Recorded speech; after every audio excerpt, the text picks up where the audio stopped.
Jose Benavidez, good to see you. I guess first things first, obviously there was the massive fight at Canelo losing the unanimous decision to Dmitry Bivol. I'm just interested what your thoughts were on the fight.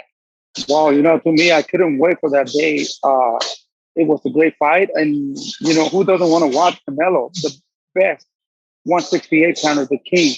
To me, he's a pound for pound. Well, he was. Still?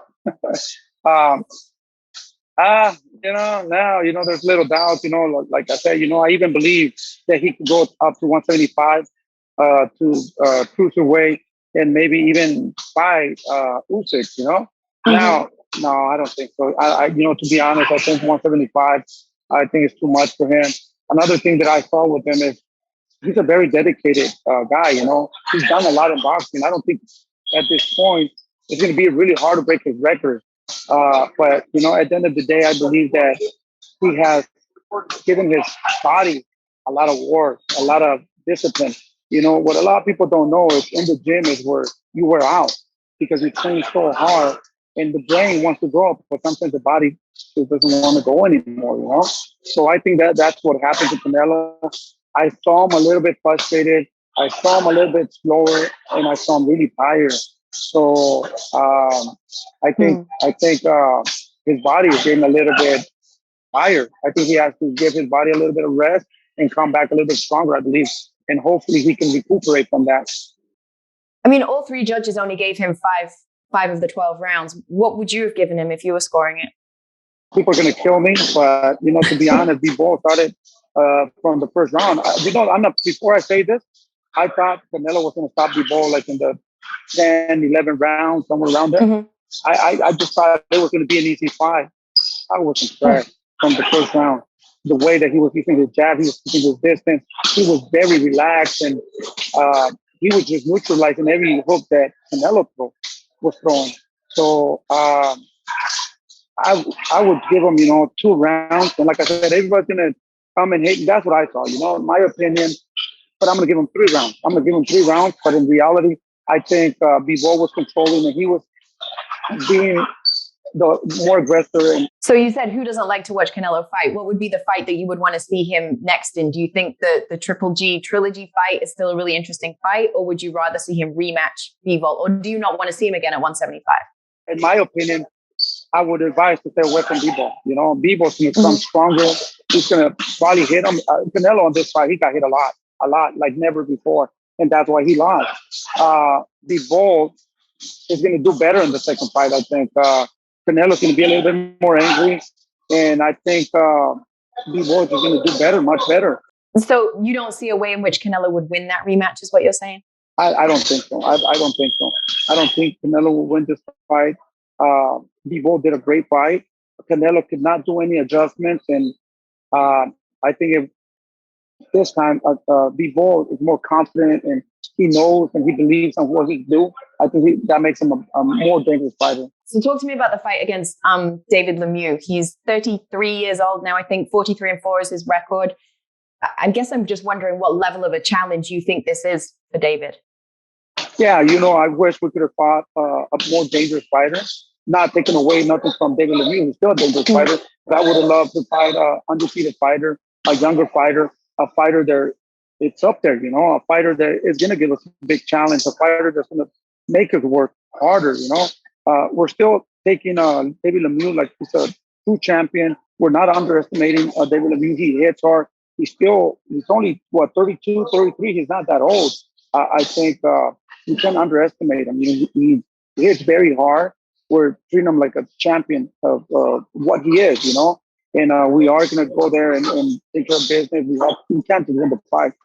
David has to look impressive in order to go to the bigger fight. So obviously you say you would love some of those younger guys, undefeated guys. There are names that people would love to see David fight that are always mentioned, like a Jermall Charlo or a Caleb Plant, are kind of 2 of the top names, alongside a Canelo as well, right? Everybody looks, I think, at the Jermall Charlo and the Caleb Plant fight and thinks, why can this one not be made? Because, you're both within that PBC family. There's no issues with networks, with any kind of cross-promotional issues. Can you explain what the stumbling block is to getting those fights made, if those are the ones that you want? We want to fight all these guys. but these guys don't want to fight him. You know, these fights could be made so easy because at the end of the day, we're not looking for money. I think that once we beat these guys, money will come. You know, so that's an easy fight to make. I believe that Al Heyman is working very hard on it. Al Heyman is the one that makes all these decisions. Our job is to stay ready. And so you were saying, though, I think it was back in March, you were saying that negotiations were happening with Caleb Plant for that fight to take place. What happened? Why did that go away? You know what? I'm tired now. You know, I went out of my way and got myself a little bit into trouble because that's not my job to make fights. That's Al Heyman, and he does a great job for that. But, you know, sometimes you just get so mad, you know, that these guys talk a lot of stuff about David, but they don't want to set that fight. So, I went off my way and I did send Caleb Plant, hey, let's make this fight very respectful. Let's try to make this fight. You need this fight. We need this fight. No answer. So I talked to Luis de Cuba, his manager, and that's when we, you know, he said, oh, yeah, I think we're going to work on it. And then he said, no, we don't want to fight. So that's it, you know. So I went, like I said, I did things that I wasn't supposed to be doing. You know, like I said, I did get in trouble a little bit, but you know, that's not my. Who did you get in trouble with? Not really in trouble, but they say, hey, no, you're not that big. You don't make business, you know. It's not your job. Your job is to. That's not your job, you know. And I'm like, I apologize. I'm sorry. It will not happen again, you know. So no, they just told me, you know. I mean, everybody has a role here, and you know, we have to respect that. But like I said, you know, I just want people to know that we'll fight anybody at 168, at 175. It doesn't matter, you know. We're not saying that we're better than anybody else, but we would love to test ourselves and see how far we can go. If those are kind of the two main fights that are being talked about, the Jermall Charlo one and the Caleb Plant one, hoping that they would at some point happen in the near future, which one do you think is the tougher fight for David? I would say Charlo will be the toughest because Charlo, you know, he's an undefeated fighter. He's been a world champion for a long time. He's a very slick fighter, a really good fighter. Caleb Plant really hasn't really fought a lot of guys that were very dangerous, you know. Nothing to take away from him. He's a good fighter. Other than Canelo? Other than Canelo. But look, he got beat by Canelo. So, I mean, he's still a dangerous fighter. It would still be an interesting fight. You know, we would love to fight him. That's a fight that we would love to make. Charlo, Bivol, Andrade, or Canelo, you know. But I think right now we're leaning towards more Charlo. Hopefully that fight can happen. But like I said, I will leave that to our advisor and our promotion and see what happens. We're just, you know, now we just got to stay ready. We got to stay focused. We got to take care of business on May 21st, look impressive. And that's the only thing we have to do. We have to keep winning and looking good in order to get those big fights. Those fights are going to come sooner or later. Is there one of those two fights, though, between Charlo and Plant that feels more personal to you, where there's more of a personal score to settle? Which fight has more beef? Both of them. David really wants to kick Caleb Plant's ass, you know, so he really wants that fight.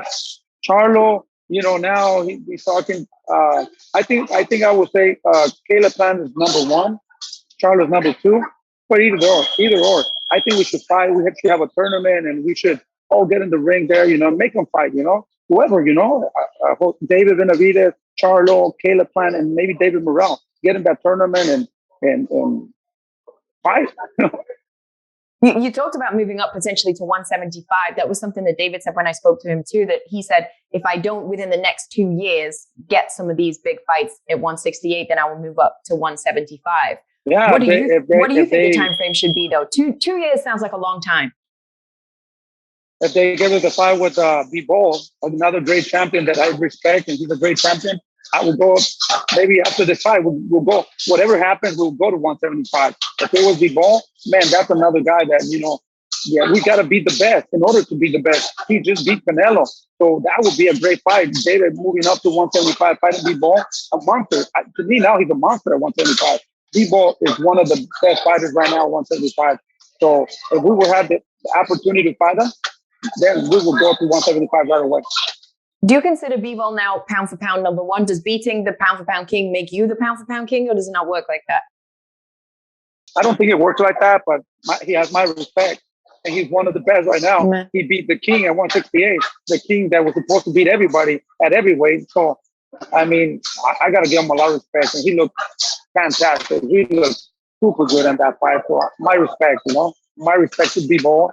And I guarantee you that nobody knew Bivol really. Now all the world knows Bivol. So, I mean, everybody knows Bivol now, especially the Mexicans. I mean, you mentioned... They will never forget that name. You mentioned Boo Andrade as well, right? As a potential fight that you guys would be interested in. Do you ever worry? 'Cause he's one of those fighters that basically nobody else is calling out. David has been consistently calling him out, but nobody else seems to, right? And he's one of those fighters that has struggled to really create the legacy that he perhaps has the potential to, because he can't get the fights that he wants that would help him reach that next level. Do you ever worry about David being that guy as well? Big shout out to Bubo and his father, good champion, good person too, a lot of respect for him, for Bubo. No, because, David's a different fighter. David is an exciting fighter. David's a fighter that's going to come and give everything inside the ring. He's going to come forward. The reason that they don't like Bubo because of the style he has. I like his style. He's a really good, smart fighter. But I'm not saying popular with the fans or not. I'm saying other fighters don't want to fight him. Avoid it. I think David's in another position now. I think now they don't want to fight him, but they are going to have to fight him sooner or later. It's going to come to a point. Unfortunately, I want to thank every African American, because we have a lot of those fans now because of Charlo, because he's ducking David. So now there are pressuring these fighters. At the end of the day, the people are the ones that demand those fights, and we just got to be patient. And I think no, we're good. We're good in the position we are. I think the fights are going to have to happen. Like I said, we just got to stay focused and discipline. And they are, boxing changes so much. That opportunities come every day. We got to be ready, because if we're not ready, all those opportunities are going to go. Canelo is another name that's always associated with David, and that people say, Canelo's been ducking David Benavidez. Which fight do you think is more interesting? Canelo versus Triple G or Canelo versus David Benavidez? Well, of course, 100%. Canelo against David Benavidez, people will go nuts with that, I mean, that's a fight that everybody wants to see. Right now, people are not really interested in that fight, Canelo Bivol. It's the same now with Canelo and Triple G. It's not the same anymore. So people are not super interested with that fight. But when you have a hungry lion like David Benavidez fighting a guy that just lost to Bivol, it makes it very exciting, and it makes it very interesting. Do you consider David more dangerous than Demetrius Bivol? Well, let me put it to you.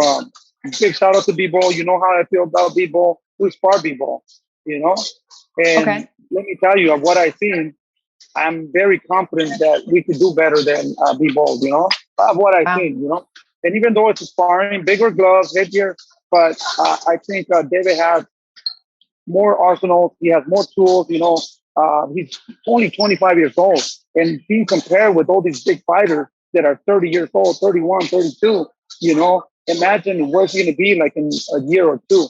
Right now, he's very dangerous, I believe. So I think people are interested, and I think David will give him a better fight at 168. So I hope it happens.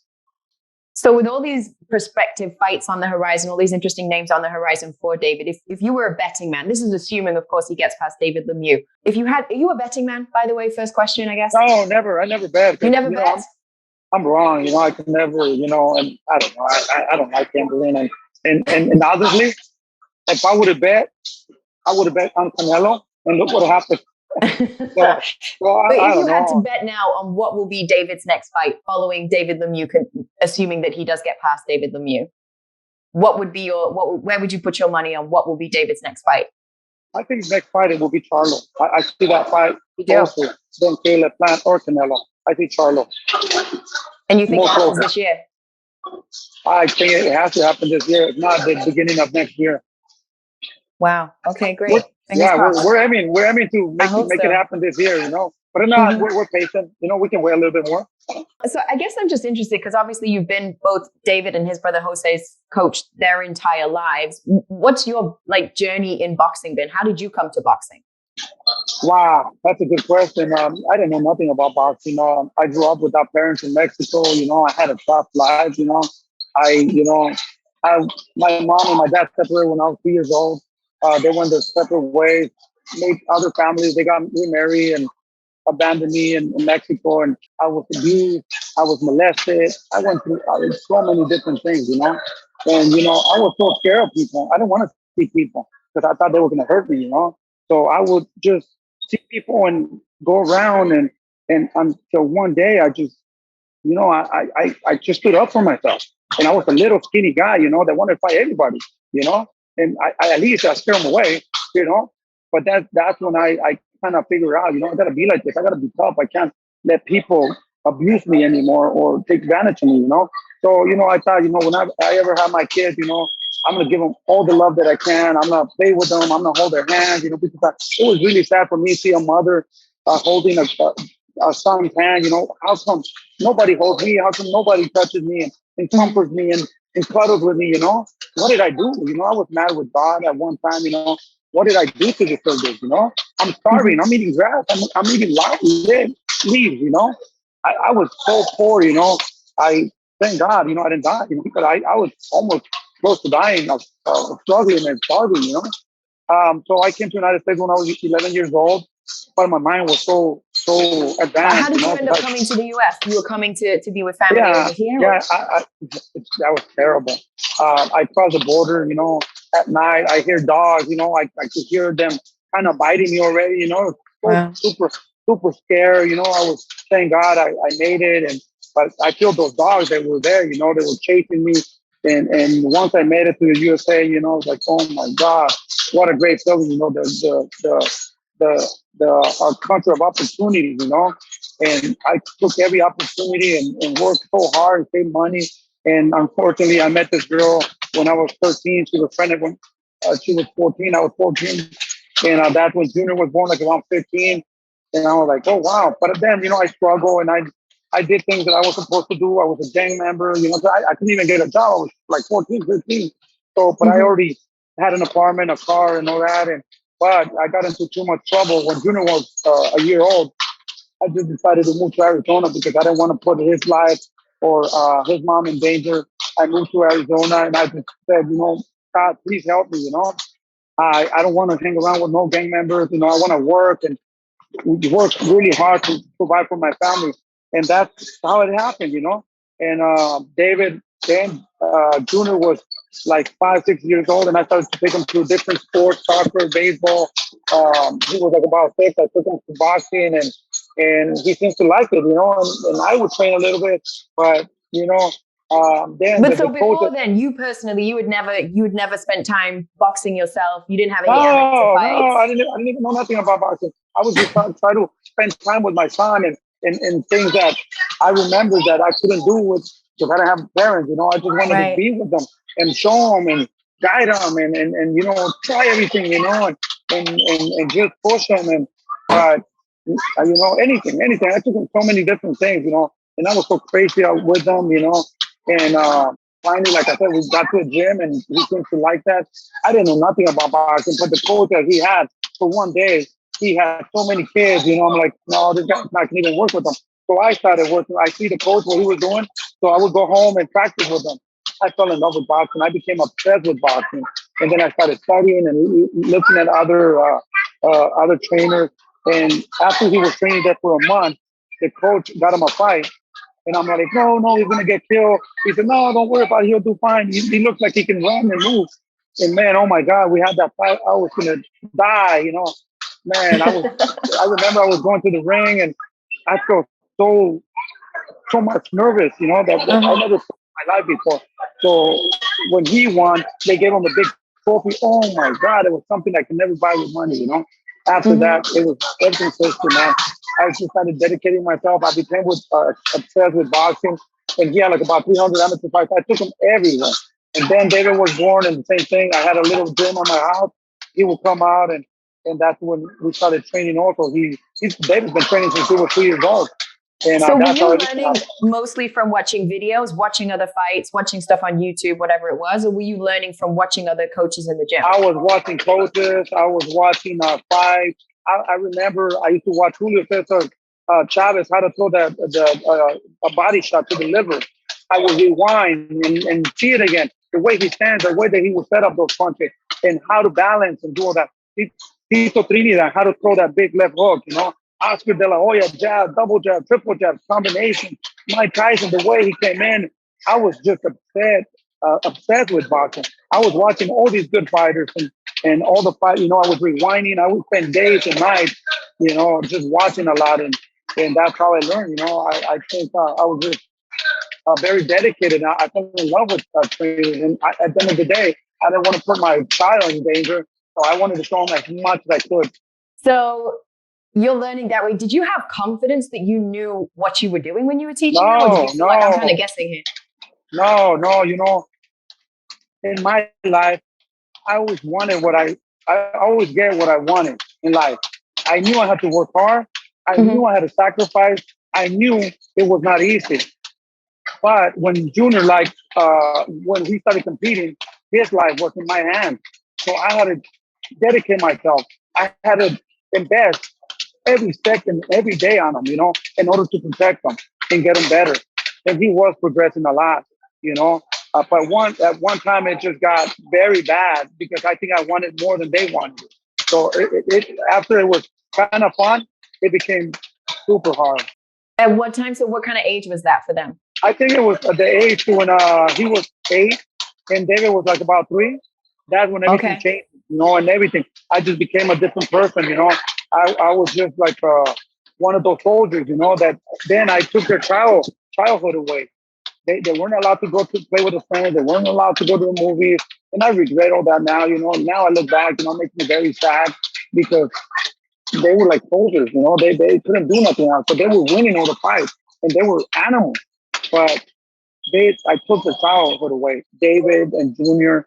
But, you know, at the end of the day, they became champions. And I became very mean, you know.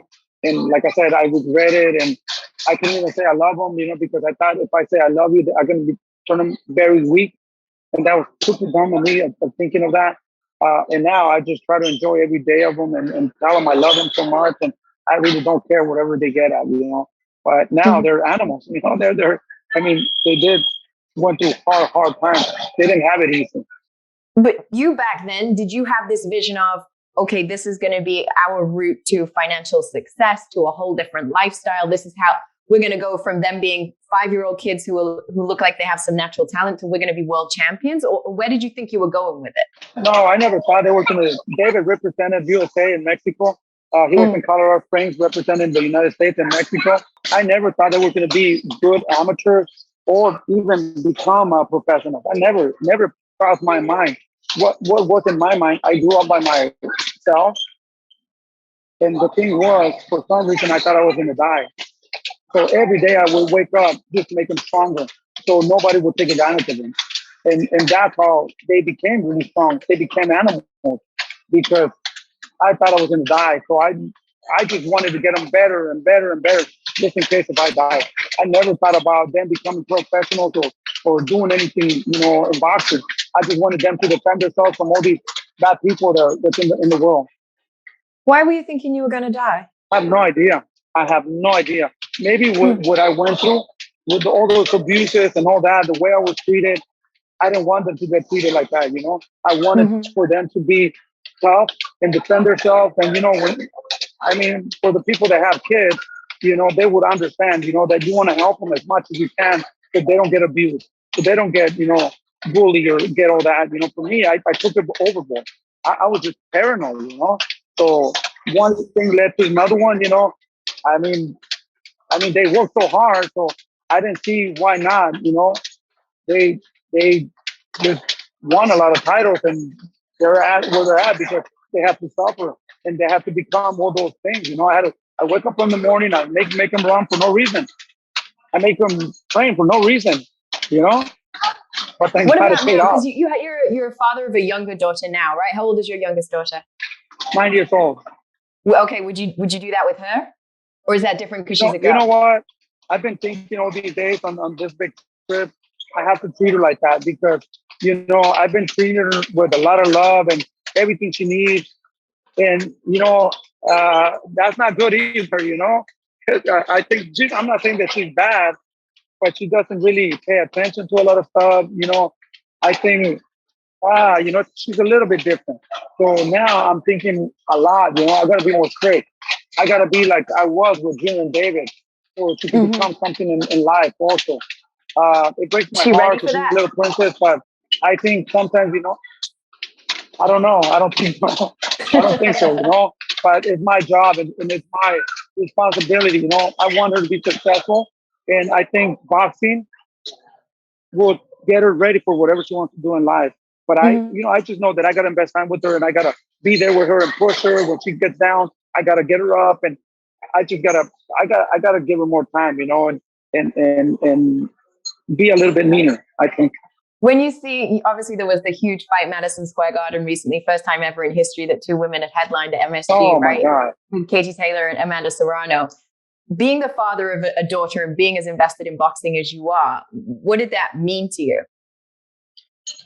Wow, that was a fight that, oh my God, I enjoyed. I think it was one of the best fights I ever seen in history Wow. in my lifetime with women. It was so exciting, and it's like, wow, man, I'm never gonna forget this fight. It was a great fight, and I hope they can have a rematch. And I would definitely wait. And I can't wait to see a rematch with them again, or both of them fight anybody.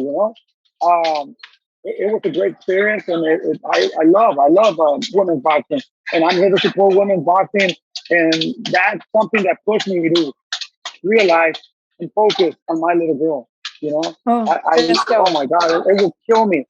I made two world champions out of nothing, but that was not my goal. It just happened. Imagine now, I really would love my daughter to be a world champion. That's something that nobody has ever done, in history. That's And cool. to me, it means more than money or anything in the world. If I can make Mm-hmm. my daughter a world champion, she's only 9 years old, so I got to start now. She's been training. Don't get me wrong. She's been training since she was 2 years old, also, and she's still trained. But I feel that I have to go there and be a little bit more strict. I don't know if you see that movie, Serena. The Yes, movie. so good. Uh-huh. Oh my God, I don't know if you King see Richard. Michael Jackson story, Mm-hmm. Selena, and all these people that done in something in life. Their lives haven't been easy. Right. They do lose their childhood, when they're young. But at the end of the day, sacrifice and hard work is gonna get you very far. Amen. That's the truth. So going back to you training the two boys as they're coming up through boxing, obviously Jose was the one that was having real success really quickly. David was the younger brother. He was also kind of heavy. He wasn't, what you looked at and thought of as a future athlete necessarily. I wonder, did you at the time overlook David? No. I always believe on my kid. David's been training. Even though he was 280 pounds, he was there with me every day. Even though he was not hitting the bag how I wanted to, but he was hitting the bag. But So did you one think he day had it in him to be the same level fighter that you believed Jose would be? at one point I did, but when he got big, then I'm like, man, I don't know. But then, one day he just said, "Hey, Dad, I want to lose weight," and I'm thinking to myself, where do I start? Yeah, sure, you can do it, buddy. We'll do it together. Yeah, no problem. And then I turn around, I'm thinking like, man, what do I do? How do I start? You know? But I always, I never said no, I always try to motivate him and even though I thought it was not easy, I would make it sound like it would be easy. But that was a big step that he did. He said it dedicated and he did uh be disciplined. He lost the weight. When he lost the weight, he said that I want to go professional. Then I was like, whoa, like I don't know, man. Wait, so Like what age is he at this age? so he started losing weight when he was 14 years old. Uh-huh. Then it took him like about 2 years. He was like 16, no, 16. like 15 and a half. That's when he said he wanted to go professional. I told him, So yeah, it son. was his idea to go professional that young? Because I had always been under the impression that it was your idea for him to go pro that young. No, it was his idea, because he's his brother. And then, of course, for me, it's like, dude, you only have like 3 amateur fights. I mean, you have walkovers because, nobody, you're too big. But, I always say, son, you can do whatever you want, in life. Nothing is impossible. But then I would turn around and I would scratch my head and like, sometimes things are not that easy. sometimes I think it's a lie, that you can do whatever you want. But then I said, let's do it, let's go. So I put him a spar, and I'm like, oh, wow, whoa, it doesn't look that bad. Wow. So, he always had it in there, and, he convinced me every time. He was very dedicated, very disciplined. And finally, I took him to Mexico. And of course, I was going to take care of him and, try to get somebody not that much experience. And he stopped him in the first round. I'm like, oh, wow. So then I got him another one, that had more experience. I just kept getting them like that, and then 10 fights and Phantom Liquid find them and everything from then on, they got to a world title. And I was every fight. I'm still scared to this point, but they have delivered, and because of what they did before, all those sacrifices, that's what made them animals. Like I tell you, it's not that Yes. we just one day woke up and okay, you want to go professional. They were still working, no matter what. They always. I dedicated myself to them all the time, no matter how big they were.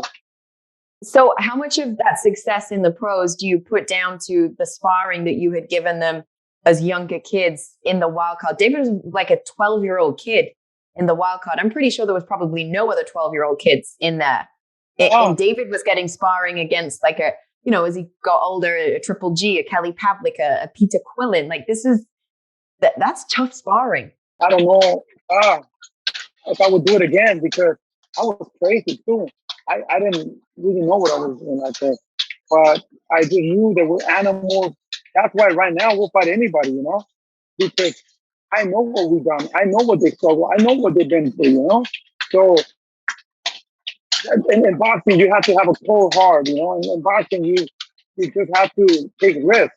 And that's what we did, We worked hard, we trained hard, and I put them to spar with animals, with champions. And they held themselves very well. So that gave me the confidence, Okay, he did get hit a little bit, but if we do this, I think we could get better. And we did go back, train harder, and they did look better. And that's what gave me the confidence of that, okay, we could do it. We could go to the next level. We could get guys that are harder and harder. Maybe if I would have seen that he was getting hit a lot, I would pull him back, because sometimes, you have to make those decisions. No matter how bad you want your son to be a professional fighter, you don't want him to end up in the hospital. But they did, they look good. How you feel? Everything's okay. Yeah, I'm good. Yeah, we did okay. So that's what they gave me confidence of still keeping them with the good fight, with the champions there. When I was asking David about, your decision to kind of put him in that kind of sparring and be that be the way that you brought him up in boxing, he said, my dad's crazy, but most of the time he's right. I guess I just wondered, did people make you feel like you were crazy at the time? Did you feel confident that you were making the right call, or were there too many people questioning your decisions on the level of sparring that you were giving them and on them turning pro as young as they did? Well, I think I got to agree with the people that say that I was crazy. I was crazy. I was. I got to admit, myself, what they were saying was right, because I was very savage. I don't know, man. I was just raised a different way. And I don't know. It's just, I don't know if I would do it again, but thank God, everything went okay, I wouldn't recommend it for other people to do what I did. I don't know. I was young. Maybe I can't even explain that at this time, But God was watching me, and God was taking care of us, And thank God, we made it to the point. Well, what did it feel like? Kind of the first big fight that you remember being a televised fight. I don't know which one that would have been for either two of your sons. And you make the ring walk. You know that you're on, whether it's like a show box or whoever it was. What did that feel like to you? Well, when they became professionals, I see the fights, and I was in my mind, I was like, oh my God, I would dream, one day, wow, they announced and the new, world champion, like, oh no, you gotta wake up, bro. That's not gonna happen. I mean, it was so far from being realistic. So we had the opportunity, Dave Junior first to fight with I always forget his name. Well, Mauricio Herrera. When he fought with that guy, I was so nervous, like, whoa, they were fighting for the WBA World Championship. and he won. You know, it was a very, very close. I could have gone either way, you know. But to me, just being there and hearing his name being announced, it was super big. You know, I was already a winner. But when I went to the decision and they gave him the win, oh my God, I just kind of went to another different dimension that for like a second, you know. Wow, you know, like whoa. So we went to the dressing room, and then I'm like, damn, we gotta work harder. We gotta start on Monday because these guys are gonna want to take that belt away, you know. So we gotta go back and hit the gym, man. So and then I forgot about it, and then like a month later, I told his mom, "Oh shit, wow, Junior's a world champion. What? Wow."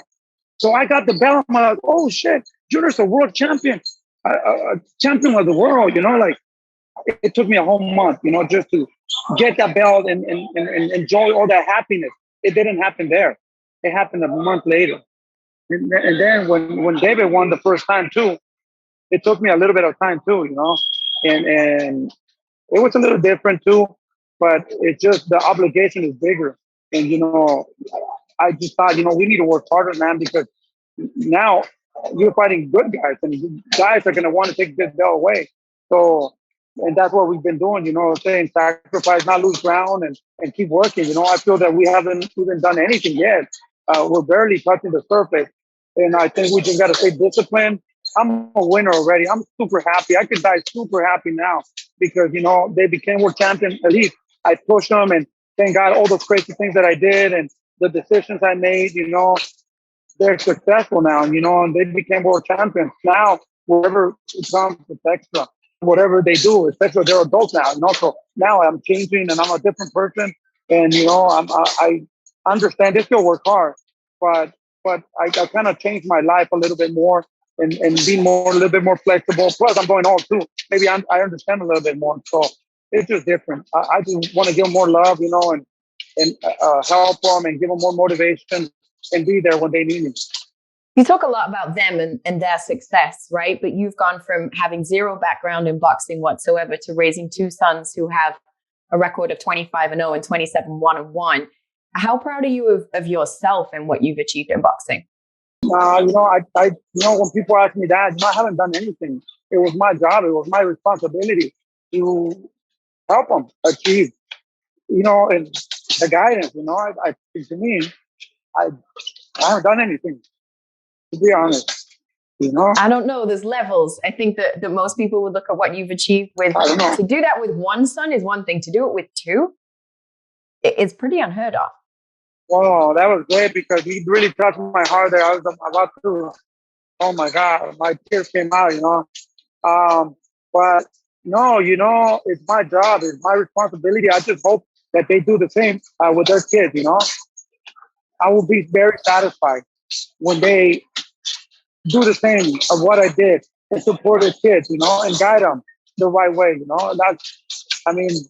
thank God, whatever happened with me when I was younger, now it's different, God was with me all the time, Yeah. And it's just, I haven't done anything, Sometimes they compare me with these other trainers. No, these trainers, I can never compare myself to Eddie Reynoso, the Diaz brothers, Robert Garcia, what's the other, Abel Sanchez. I was nominated, one time to be trainer of the year with these guys. Wow, when I saw my name there, it's like, wow, no, but I'm not.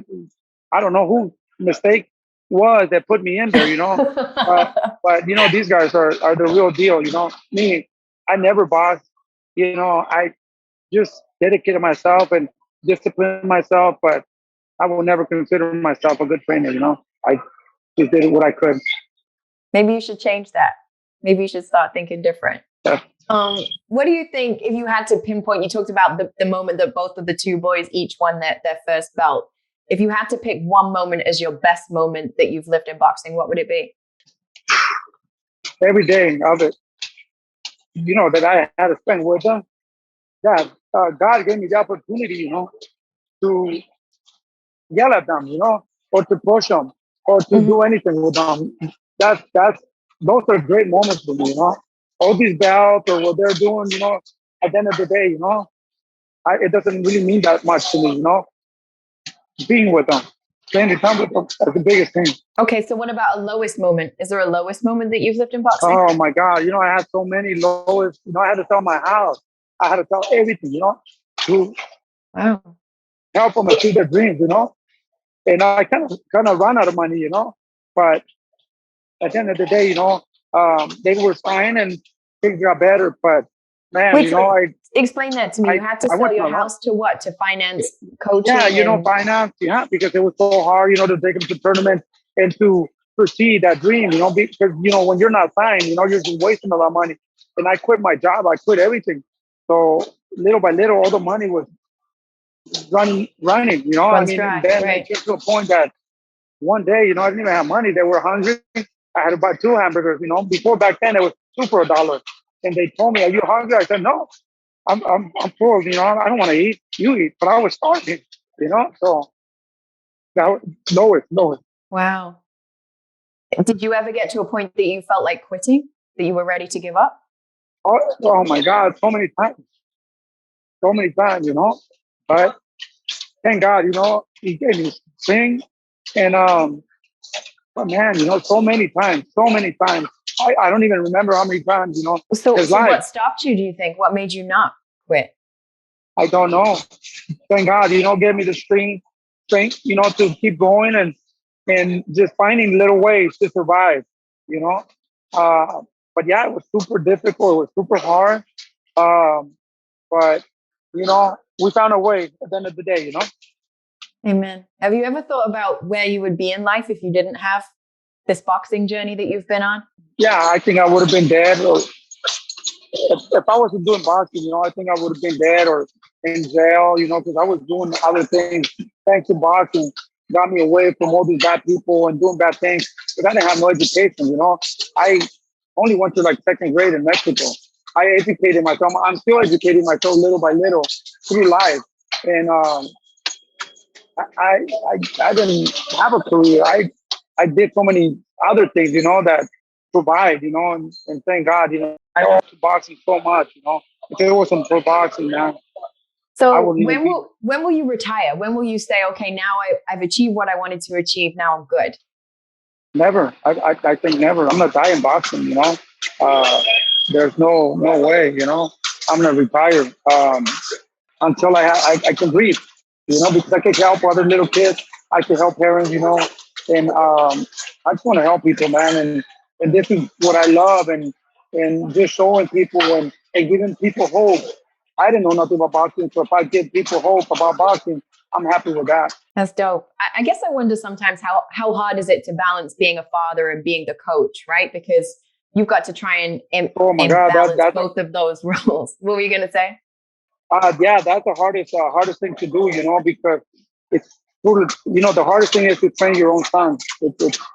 You're with them all the time, and sometimes they end up hating you because you want the best for them, and sometimes you don't let them do anything. So of course they're gonna hate you, But there's a time that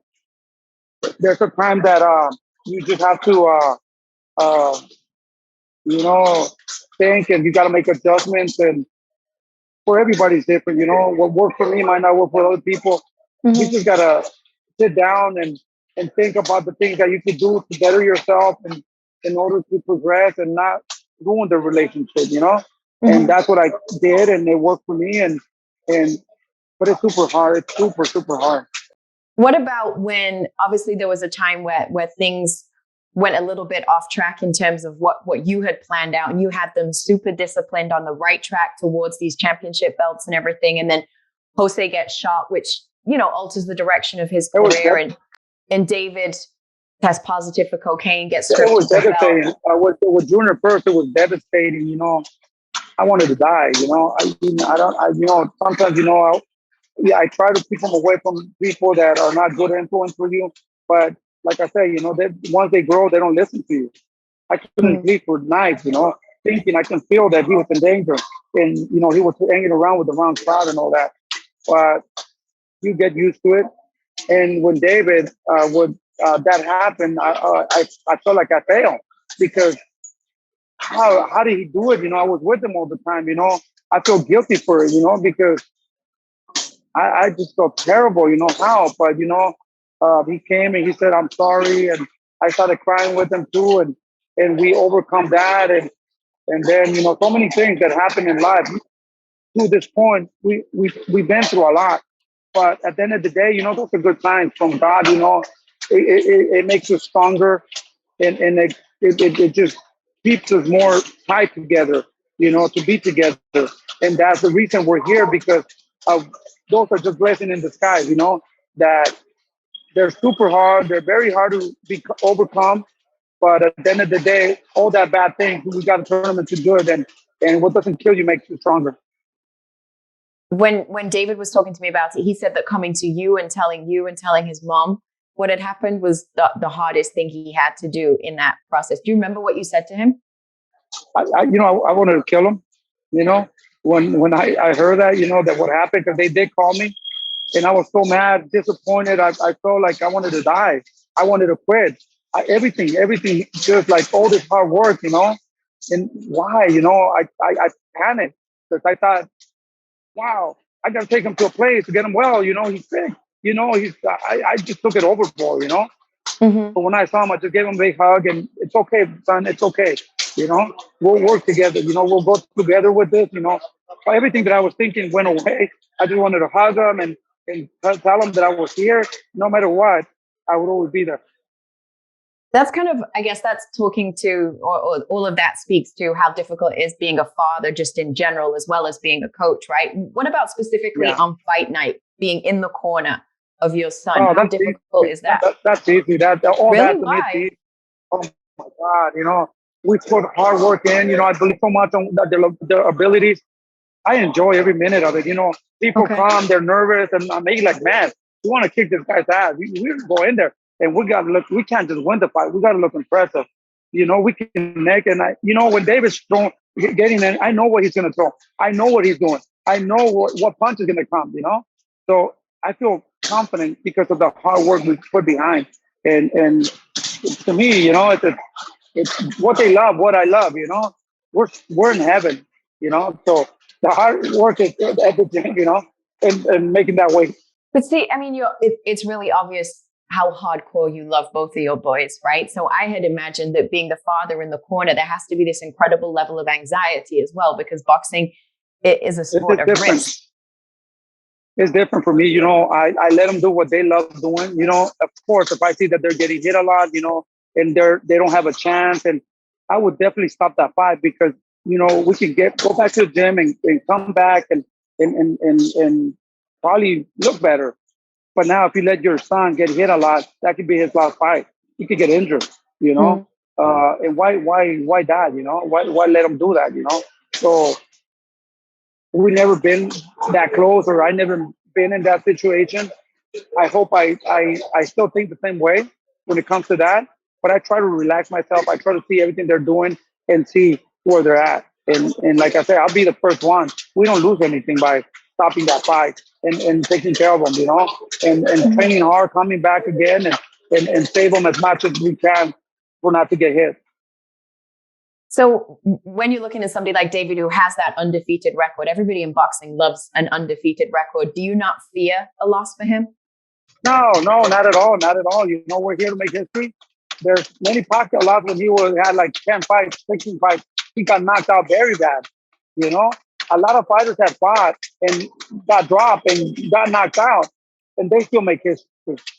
Our plan is to make history, to make people around the world happy and give them good fights and enjoy every fight of it. Everybody works so super hard to pay the pay-per-views or the tabs and all that. We just want to, make them feel good and enjoy the fight and be their money be worth, paying for those fights. We just want to get, and that's what's in my mind. To be honest with you, we don't care if we lose or win. Of course, we don't want to lose, But if that happens, as long as we know that we gave a good fight, we're super satisfied. So if you're thinking about the legacy that you want David to have, for example, he's a two-time super middleweight champ. How many divisions do you think can become? In my mind, I'm paid. I'm done. Here of what we accomplished, I'm done. Whatever comes extra, we're still going to continue working hard, staying focused, and being disciplined. I don't know how far we can get, But like I said, I never been here. I come from a family that, you know, that never boxed in their whole life, you know. So I believe with hard work, dedication, discipline, let's see how far we can go. But I'm paid. I'm ready. I'm ready to go and start a new journey, training other kids or whatever, you know. But now I picked up Diego Pacheco. I have Jose Valenzuela, and I have my other son fighting. So I think it's getting better, you know. How hard is that for you, balancing that time between those various You know, fighters? the good thing about it, you know, they're all young. David's 25, Ryo's 23, 22, Pacheco's 20. They're like sons to me. They're like brothers. They get along very well, so it's super easy. That's great. I have them with me everywhere. That's great. Well, God bless you. I have a lot of respect for what you're doing. Thank you. That was beautiful. I really appreciate your time. Thank you so much, Jose. Thank you so much. It was good to speak to you, man.